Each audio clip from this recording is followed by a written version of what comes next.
Hi, everyone. Today we're going to walk you through how to connect MailerLite to Bubble.io.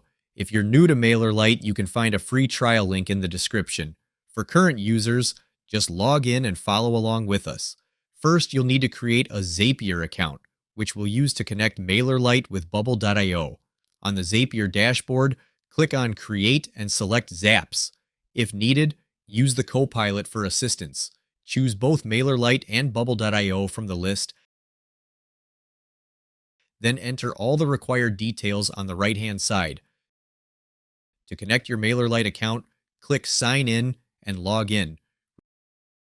Repeat the process to sign in to your Bubble.io account. After configuring all your settings, click Publish and you're all set. If you're looking to quickly grow your email list while also earning high-ticket commissions, I've got a free training program for you, linked in the description below. It's completely free and super easy to get started. So be sure to check it out if you want to build your list more effectively. Thanks for watching.